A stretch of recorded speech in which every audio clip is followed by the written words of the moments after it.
Hey guys, welcome to our channel Dots and Hums. இன்றைக்கி நம்ம subscriber ஷாலினிக்கிட்ட இருந்த letter எஸ்ஸை தான் வந்து நம்ம என்ன பண்ண போகிறோம். ஃபஸ்ட்டு எஸ்ஸை வந்து நான் அவுட்லைன் கொடுத்து வச்சுக்கிறேன். நெக்ஸ்ட்டு எஸ்ஸோட லாஸ்ட்டு கர்வில் ஸ்பைரல் வரைஞ்சி டாட்ஸ் மூலிமா ஃப்ளவர் பெட்டல்ஸ் மாதிரி ஒரு ஷேப் கொண்டு வந்துக்கிறேன்.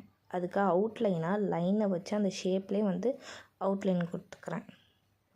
இந்த பஞ்சஸ் ஆஃப் ஃப்ளவர்ஸும் ஸ்பைரல்ஸும் வந்து சுற்றி நம்ம வரைஞ்சிக்கலாம்.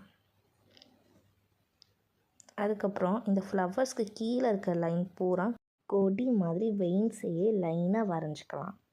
அதுக்கப்புறம் எஸ்ஸோட ஃபஸ்ட்டு கர்வில் பஞ்சஸ் ஆஃப் ஹார்டின்ஸை சுற்றி ஒரு ஏரியாவில் வரைஞ்சிக்கலாம். அப்புறம் அங்கங்கே பிக் அண்ட் ஸ்மால் டாட்ஸ் கொடுத்துக்கலாம். அப்புறம் எஸ்ஸில் இருக்க மீதி லைனை ஃபுல்லாக வந்து டார்க்கன் பண்ணி ஃபைனல் ஷேப் கொண்டு வந்துக்கலாம். இதை நம்ம ஃபைனல் அவுட்புட் காய்ஸ். இந்த மாதிரி அடுத்து வந்து என்ன லெட்டர் ட்ரை பண்ணலான்னு சொல்லுங்கள். மறக்காமல் லைக், ஷேர் அண்ட் சப்ஸ்கிரைப் பண்ணுங்கள் காய்ஸ். பாய்.